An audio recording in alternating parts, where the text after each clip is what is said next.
Assalamualaikum warahmatullahi wabarakatuh. Perkenalkan kami dari kelompok 3 modifikasi perilaku yang akan membahas tentang extinction. Yang pertama ada pengertian extinction.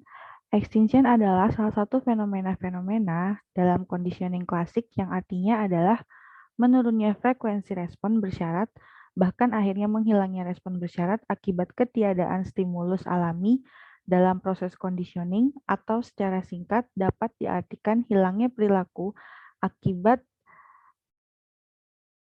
dari dihilangkannya reinforces. Kategori-kategori dalam extinction. Yang pertama adalah extinction burst, yaitu peningkatan frekuensi, durasi, atau intensitas dari tingkah laku yang tidak diperkuat secara kuat selama proses extinction. Yang kedua ada spontaneous recovery, yaitu munculnya kembali tingkah laku tertentu setelah beberapa waktu tidak muncul. Keefektifan extinction dipengaruhi oleh beberapa faktor, yaitu yang pertama, extinction dipadukan dengan positive reinforcement. Yang kedua, mengontrol penguat untuk perilaku yang ingin dikurangi. Yang ketiga, pengaturan di mana extinction diterapkan. Yang keempat, instruksi penggunaan aturan. Yang kelima, extinction lebih cepat setelah reinforcement berlanjut.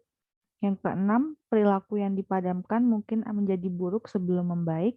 Yang ketujuh, extinction mungkin menimbulkan agresi yang mengganggu program. Dan yang terakhir, perilaku yang dipadamkan mungkin muncul kembali setelah delay.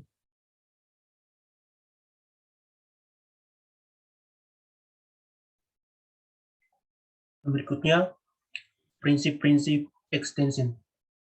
Yang pertama, terkadang perilaku itu pada awalnya meningkat untuk waktu yang tidak terlalu lama.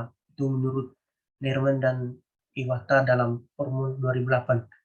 Yang kedua, jika ekstensi tidak terjadi, kemungkinannya adalah kita belum mampu menghilangkan semua penguat terhadap respon tersebut. Mungkin perilaku tersebut bisa saja mempengaruhi pada konsekuensi penguatan yang alamiah. Next.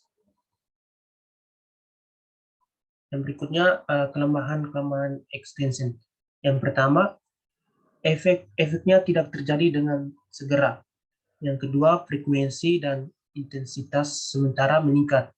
Yang ketiga, perilaku-perilaku lain, termasuk perilaku agresif, sering timbul. Yang terakhir, imitasi perilaku oleh orang lain.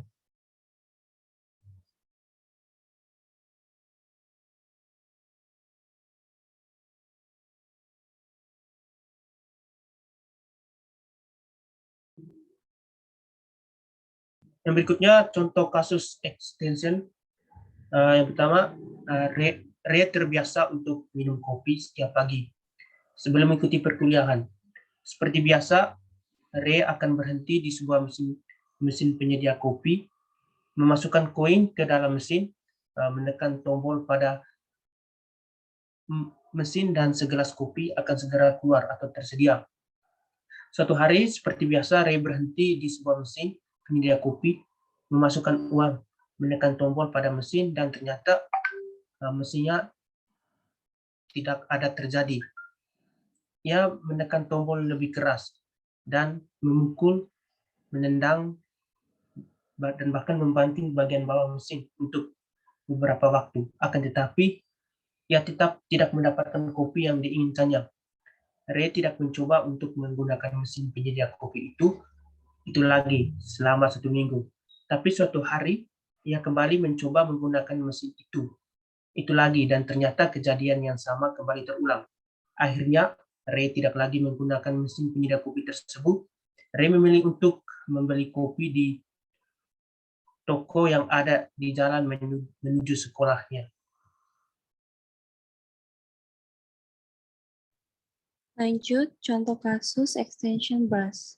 Saat Ray tidak mendapatkan kopi yang diinginkan, dalam kurung dengan sekali menekan tombol pada mesin kopi yang biasa ia gunakan, balas kurung. Ray menekan tombol tersebut berulang-ulang, dalam kurung peningkatan frekuensi, dan kemudian terus mencoba menekannya, dengan lebih keras lagi, dalam kurung peningkatan intensitas. Sebelum akhirnya menyerah, Ray tidak hanya menekan tombol pada mesin membuat kopi saat kopi tidak keluar, tetapi juga memencet tombol keluar uang dan menggoncang-goncang mesinnya. Dalam kurung tingkah laku baru terjadi. Karena peristiwa ini, bisa saja Ray menunjukkan kemarahannya dan mengomel atau bahkan menendang mesinnya. Dalam kurung respon emosional terjadi.